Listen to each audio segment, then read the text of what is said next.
bridging fintech and crypto, which has kind of been one of the sub-themes that's been flowing through many of the discussions during the course of the day. So now we're going to really focus on it. And we have, again, a stellar panel to take us through the subject. And I'm just going to ask each of the panelists to give a quick self-introduction, starting with Kristin. I'm Kristin Boggiano. I'm the co-founder of CrossTower. It's an exchange in the US, Bermuda, and India. We offer a variety of products on top of our exchange. I have a background, I'm a lawyer by training. I'm also a structured products person, and I've been working in the Bitcoin space since 2012. Thank you.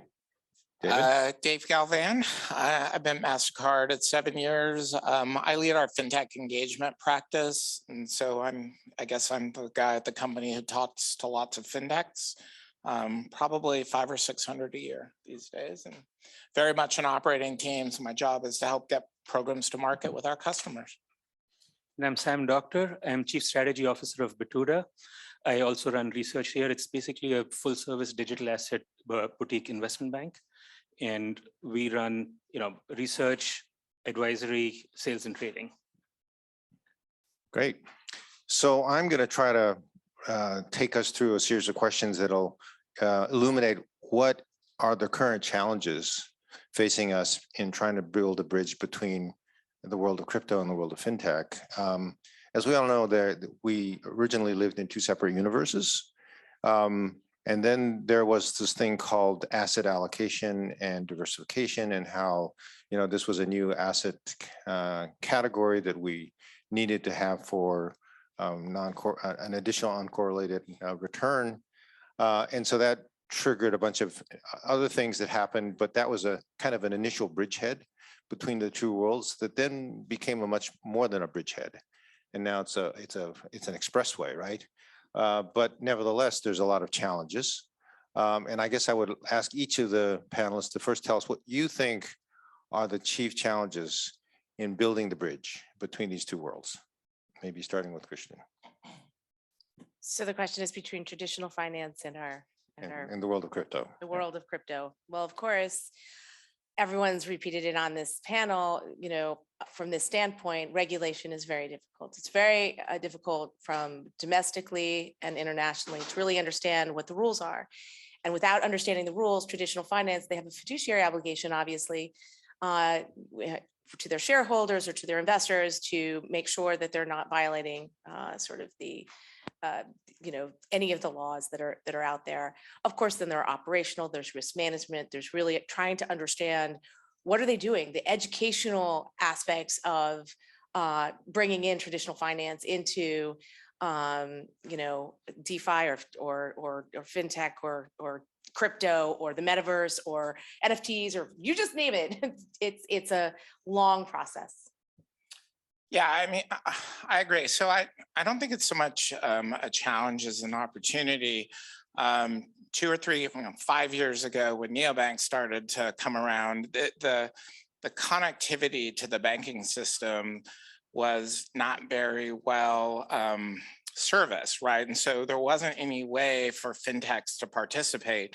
Then you had banking as a service, then you had KYC companies like Amount, so everybody contributed to the ecosystem to allow fintechs to be able to issue cards and be very bank-like. And the same thing has happened with crypto. 2 years ago, it was sort of very standoffish with the banking community.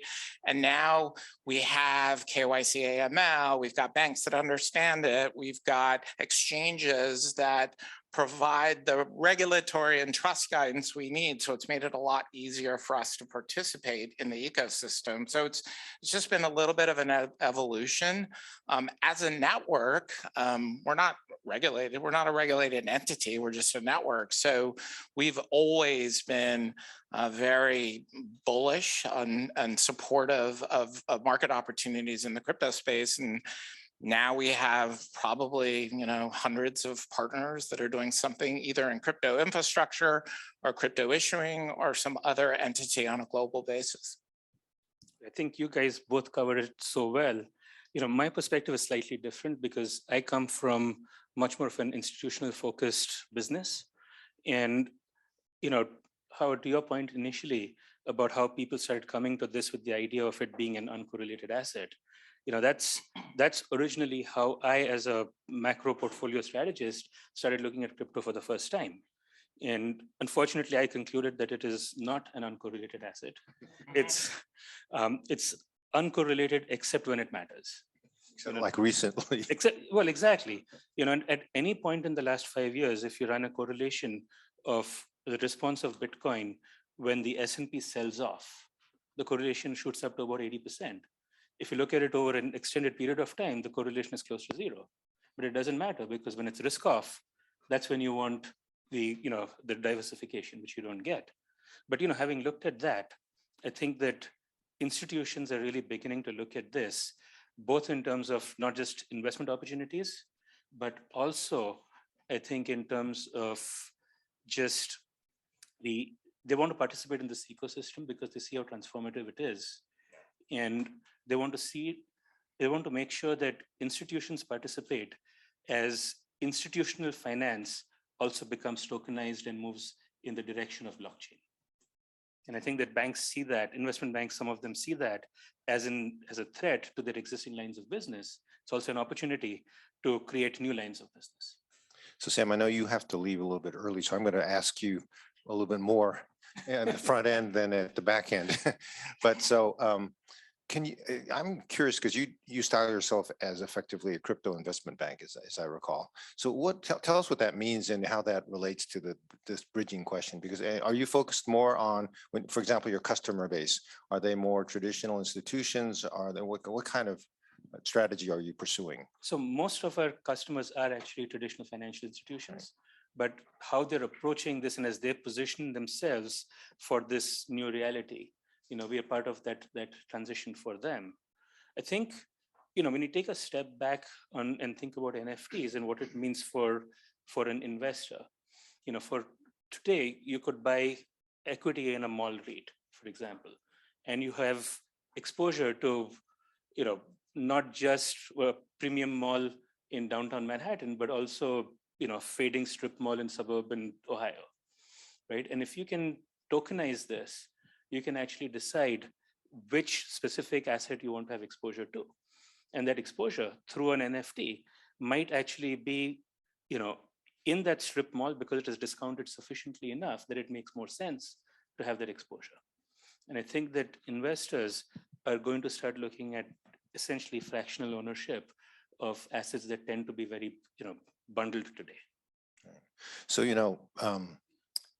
we use words as if they mean the same thing in different contexts, but they don't always, right? So when you say an investment bank for the crypto world, does that really mean the same thing as an investment bank for the traditional world? Because, investment banks do a lot of different things, right? And you have to make choices as well, even if you can do all those things. I mean, investment banks, they put people together with money, they do M&A advisory work, they do sometimes asset management. So what is your focus, by the way? I mean, how do you prioritize as an investment bank for the crypto world? So we are research first, right? So we have research clients within the traditional hedge fund, asset managers, mutual fund universe. We do a lot of advisory work, and we actually have a strategic partnership with BTIG. It's out here somewhere, and we work very closely together to help clients in the space that are looking to raise capital. Now, these things, and we are building out a sales and trading business as well. We're not in the asset management business. I don't think that's something we want to be in, but think of it more in terms of a product specialization. So if you think back to the 90s and, Hambrecht and Quist and what they meant for the internet, or, DLJ, and I think that's what it is. It's really a question of specializing in the space because we want to build the domain expertise, because the challenges and the needs for clients in this space are different. And we want to make sure that we are equipped to answer them and meet those needs without trying to force fit some existing solution into this paradigm. Right. Okay, so let me turn to David and Kristin. And so if you were to name a couple of your sort of pet favorite projects that are bridging fintech and crypto, what would you say they are within your particular firms? So at a very tactical level, I think we recently came to market with a program with Gemini, who is a crypto exchange. Spent about a year and a half working on that program. Most of the sort of money out programs we've done have been debit cards that offered liquidity and stuff like that. And quite honestly, nobody used them. Nobody wanted a taxable event. Nobody wanted to sell Bitcoin. So that first foray into these types of programs didn't work. And then Gemini came up with this idea of like, hey, let's do a credit product, not even backed by crypto assets, just an unsecured credit product. We're going to use it as a customer acquisition tool, value for our consumers, and we're going to do something different. We're going to offer crypto rewards, right? So you spend it just like any other regular credit card, it's fiat cash, but you get 3% crypto rewards. You can take that 3%, you can put it in your Gemini account. So it's a great customer acquisition tool for Gemini. And it's super high value reward for consumers. And that product actually has spurred probably about 20 different sort of, follow-on products of similar ilk by other companies. And more importantly, it's actually, we've had a lot of banks now inquire about issuing something very similar because it's a way for them to be in crypto without actually having to take ownership of the asset because they can't, right? And so they're thinking about partnering now with exchanges to offer crypto rewards, just like they offer miles and cashback in traditional credit products. So I think we're starting to see the evolution of really interesting products that have a better fit in the marketplace than maybe the debit cards we saw 2 or 3 years ago. Great. Kristin? I think my client base is very different. Most of them are institutional players like asset managers and hedge funds and endowments. We don't have any pensions, but they are insisting that they're going to get into crypto any day now, like in the next 3 years. There's a pension fund in the audience, by the way.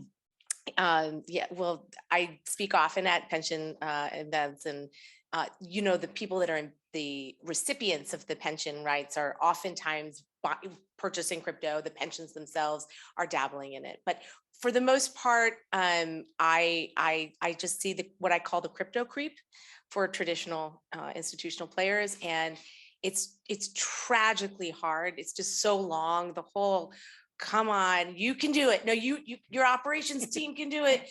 Your risk management team can do it. You can open up that custody account. It's really a lot of work on my side. And oftentimes they think that I should just take my entire team and like port them into their offices and sit there and train all of their people, and like where's the return on that for me for the 7 hours a week that they want, or 17 hours a week. So a lot of it's education, and really educating their teams as to what kind of strategies they can invest in. And we're seeing some movement of, well, if you bought this and you sold that, you could do that and it would look like this, and this is what your risk would be, and this is the return you would get theoretically if it works out this way. And we are seeing it, but it's a much slower process actually than I anticipated was the bridge between the traditional finance and the crypto space, but is happening.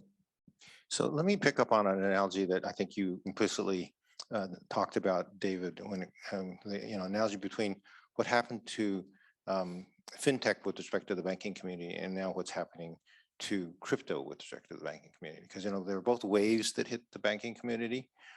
In the first case, people were saying, well, fintech is going to disrupt the banks, disintermediate the banks, and then it ended up that people started saying, well, the fintech should collaborate with the banks, right? And they're going to work together with the banks, right? And that kind of is what's been happening. Now, you could make the same argument with respect to crypto. On the other hand, there are the people in this room are probably mostly crypto maximalists, and so they're going to say, well, that's completely different. I mean, this is really going to be a disruption. So how would you say this is playing out? So honestly, I think it's playing out relatively similar to the way fintechs have played out. I mean, when fintechs first came out, they're like, oh, we're going to disintermediate banks. They're all going to go away, blah, blah, blah, blah, blah. That's not the case. They figured out how to partner with the existing banking system to become successful. Now they've done it at the expense of a lot of banks, right? The banks that didn't want to play with them got disintermediated. So I think it's the same thing in the crypto space, right? It's not this standalone ecosystem that's just going to exist because you need money in and you need money out and you need connectivity to merchants all over the world. And the way you do that is through traditional banking system and other types of partnerships, like partnerships with networks. So I think it's very similar, and I think it has the opportunity to be as disruptive as fintechs potentially will be to the banking system down the road. A perfect example is the advent of all of these really interesting fintech sort of wealth management companies that are offering stable coins. They're taking away massive amounts of deposits from traditional banks, right? And it's been demonstrative, and banks can't play there, right? So to a certain degree, I'm not going to say it's identical, but a lot of similarities. Sam, do you want to say anything about that? I think we were speaking earlier about how, as this is happening, the concept of stable coins actually, I think, puts pressure on traditional banks, but on the overall financial system as well, because stable coins essentially are a full reserve capital system. Banks are fractional reserve. And so as more and more capital gets moved into stable coins, I think that has an impact on capital formation in the economy. Right. Well, we all heard Brian Brooks's view that this is one way or the other, the banks aren't going to get disintermediated, either by us or by the government. So interesting. Well, so as this all evolves, let's talk about who the winners and losers are, whether it's in the traditional financial world or otherwise. I mean, I also work a lot in the automotive space, and we talk about how the 15 largest OEMs are getting, basically disintermediated or disrupted by X, Y, and Z. Well, so you don't have to name names if you feel uncomfortable, but generically or otherwise, tell us who's winning, who's losing, and who's moving fast and who's not. Who wants to start? I mean, I'm going to focus on the fact that I think this is a really critical year for regulatory development. The executive order that came out was, very promising in terms of highlighting national security and highlighting social justice and highlighting, the need for supporting small businesses. And that was that's the executive branch. That's Biden coming out and saying he's supporting, blockchain, fintech innovation, which is surprising, right? But you have this situation in the United States with regulators, particularly, a select few that are looking to expand their jurisdiction and take the paradigm of the traditional world, a traditional regulatory world, and impose it. And that's happening, right now. It's happening with a proposed rule that was, introduced on January 26th that said that, any kind of place where there's a change in communication should be regulated as an exchange. And so when you ask me who's going to jump to the forefront, it's a great question. But I do think that what we see in the next, 6 to 18 months is going to dictate what entities are going to survive and what they're going to look like. Because I don't necessarily think they're going to look exactly the way that we think that they're going to look. And I do think, and I'd be very eager to hear if anybody has any thoughts on this afterwards, what is your thought? Because it's aggressive. It's much more aggressive than I think we're thinking about right now, particularly out of the SEC. We're going to see at least 2 or 3 more rules around market making, DeFi, exchanges, Telegram, we're just all social media. So that's my response. Other views here. I would agree with you about that as well. I think that the banks, I think, are probably the ones at risk. The ones that will adapt will, it's a defensive move. It's not an offensive move for the banks. The ones that don't adapt, I think will lose out. Within the crypto and the fintech community, though, the winners, I think, are ultimately going to be those that embrace regulation and work within the regulatory frameworks, just because I don't think that the regulatory landscape is going to really get a lot easier. So there will be some differentiation between those that work within the framework and those that There's don't. no working within this framework. I mean, that's the problem. You're like, hey, how do I work within the framework? And they're like, well, yeah. We'll tell you. it's when clear how to work within the framework. Just read the framework. And you're like, Where- exactly. Yeah. Well, And there's another dynamic here too. It's not just within this particular sectors or as between different banks, but it's also as between different countries too. I mean, we have a different dynamic here. I mean, it's not always different, but where countries may be disrupted, right? If they don't find the right solution or the right path. And then as within the banks themselves, I mean, if you're willing, talk about who do you think, which of the banks that are actually doing better than others? Can you say?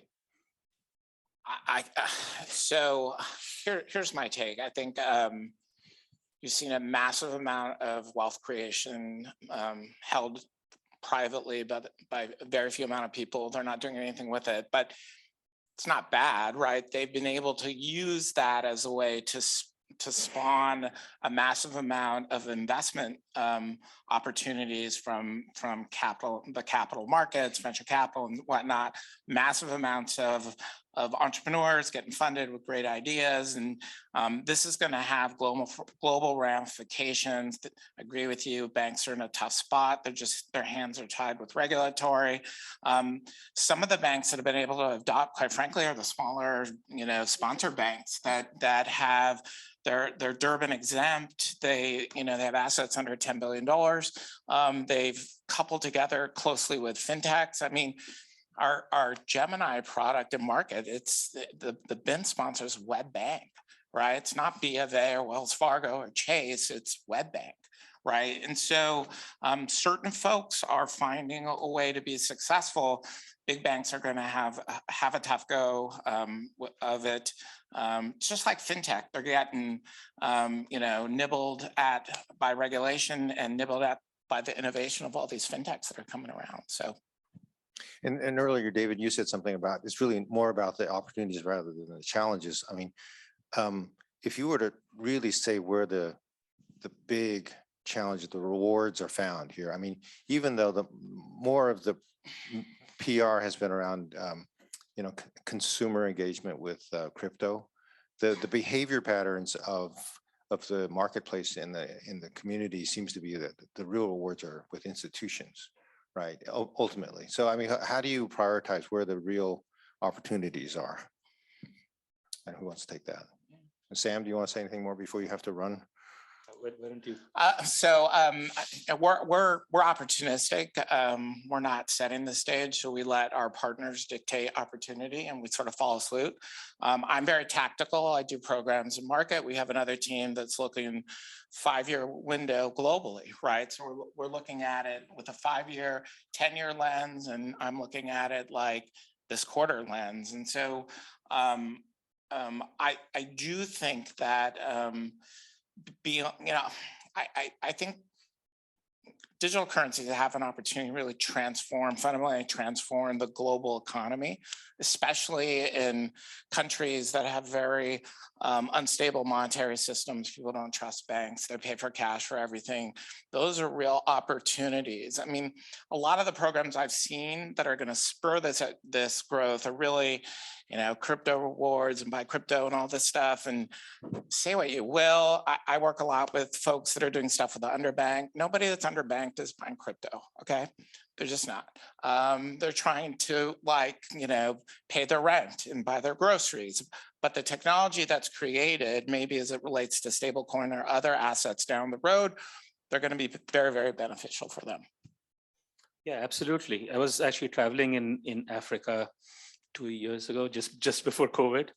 And one thing that I found fascinating was everywhere we went in, Kenya, Tanzania, everybody was using M-Pesa, which is basically a mobile payment system.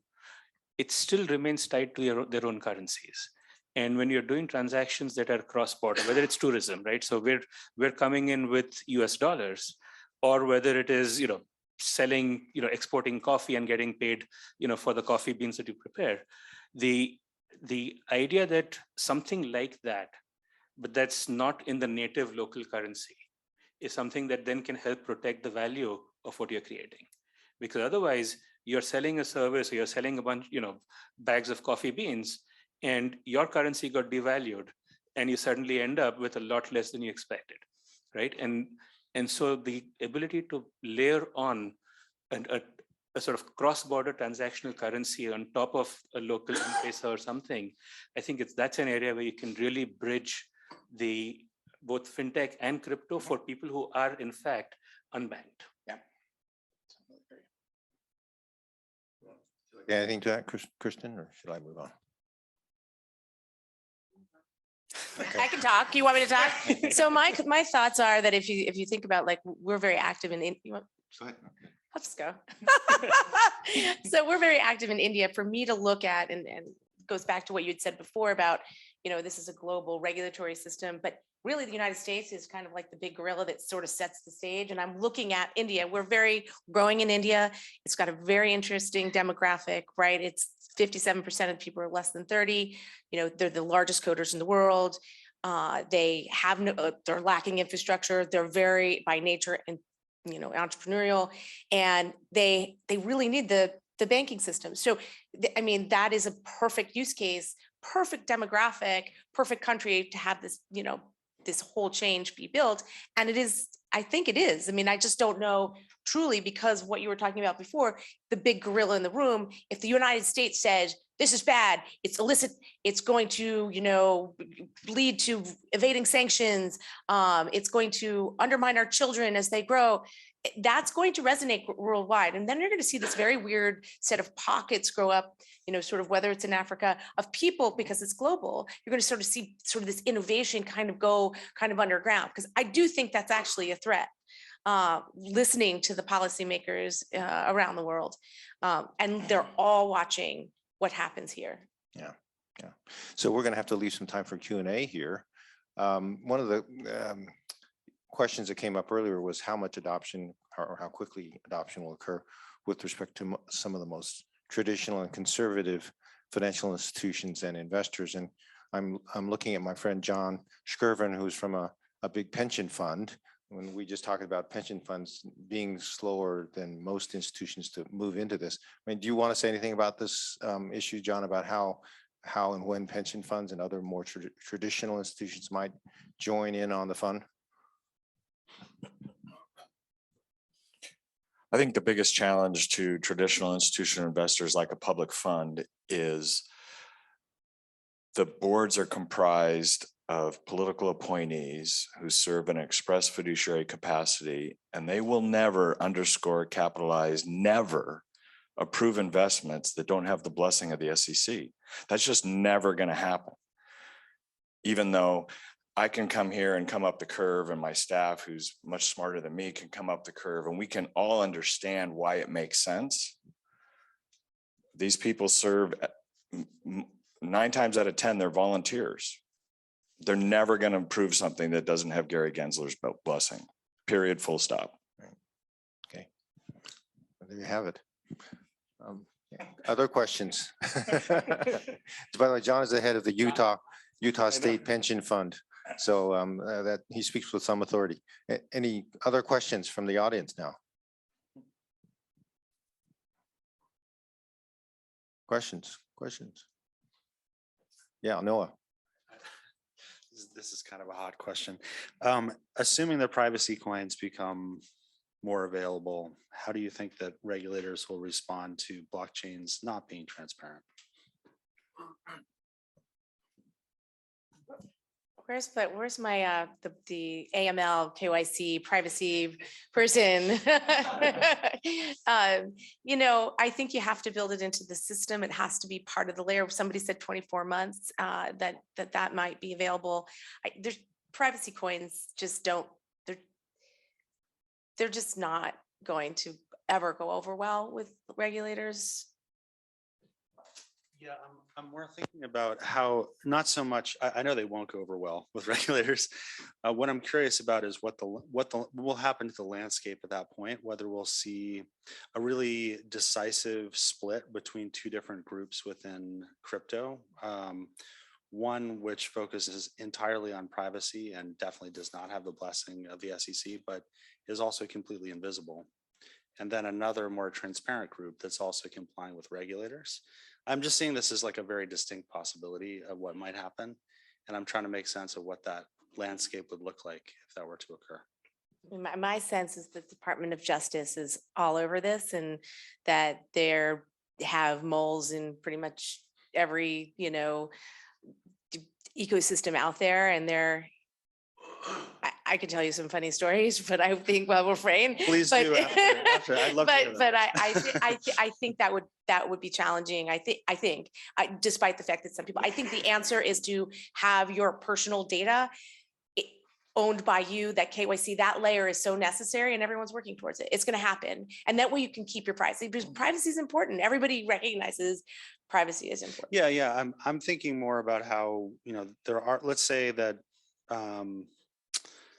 certain jurisdiction decides that, yes, this is, we're talking sort of about like geographical arbitrage and how different different regions within the world will respond to these different kinds of changes. I'm just wondering if,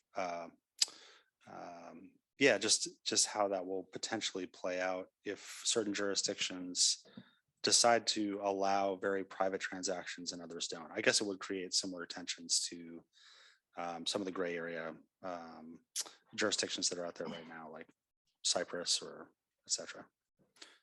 Sorry, maybe I'm talking out loud. So, I mean, there's a lot of gray area, right? I mean, this innovation in fintech and digital currencies has happened in 5 years, right?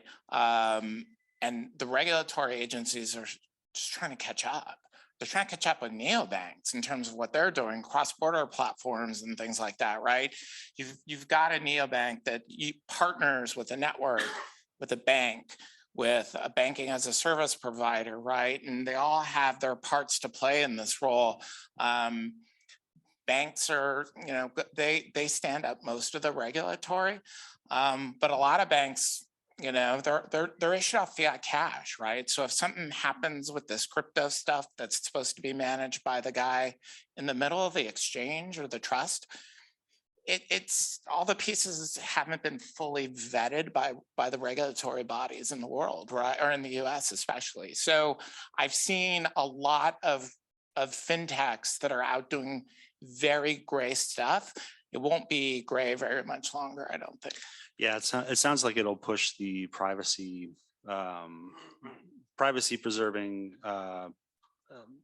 players pretty much off the radar, and that like you're saying, the DOJ will probably push into that area pretty strongly. So it's interesting. So- Especially when you start to see really nefarious activities happen either through money laundering, massive amounts of crime, terrorism. The minute the government finds out those have been proxied through a fintech or some sort of fintech system, it's their days are numbered, right? So Tim, you had a question. Yeah, sure. I'd just like to ask the panel's views on what a CBDC out of the US, a kind of token-based central bank money, might do in this space. Does it make life easier for banks, for payment folks? Does it make the regulators wind down? Do you think, based on kind of the effects that it would have, that maybe this white paper will result in progress towards it? I mean, Janet Yellen said it's going to take at least years, not months, years for us to come to a position where she's comfortable. 2 days, whatever, a week ago, whatever she spoke. I think, when you're talking about the Chinese renminbi and the fact that it's operable and the fact that, it's entering into other countries and it's, SWIFT is being challenged, and you've got a lot of pressures on the, the dollar as the, the currency of choice. There's a lot of really interesting geopolitical sort of dialogue that's happening. And I think we're going to see a movement towards the CBDC because I think it's a natural progression. But there are so many issues tied to it. I mean, can you imagine being in China right now where I can make your currency worth 0, or I can make it worth a lot depending on what you buy? If you leave the country, I can make it go away. I mean, the control and the data that they have for everything, so much concern about that. Back to that privacy. Can we create that? Can we get on that where we can get that, our data, AML and KYC and our data, sort of tied up? I'm looking forward to that project being completed. Other questions? Time for maybe one more question. Yes, Fitz.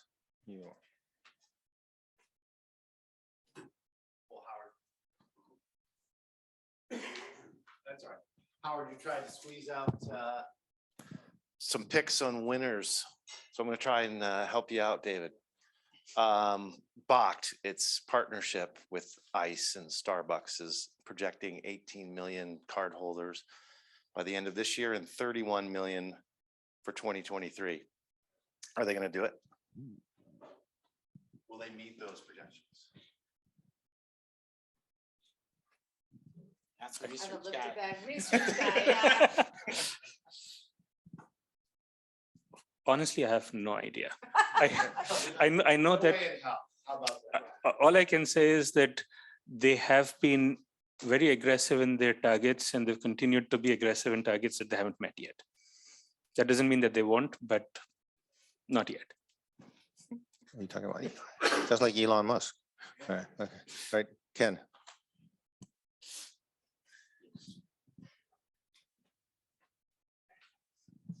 I'm gonna just answer the back question, say no. We already process at Moon 100 times more transaction volume than BAC does today. Just want to throw that out there. Okay, well, great. We're out of time. Thank you very much. Great panel again. All right. Thanks for Thank you. having me. Thank you for having me. Thank you.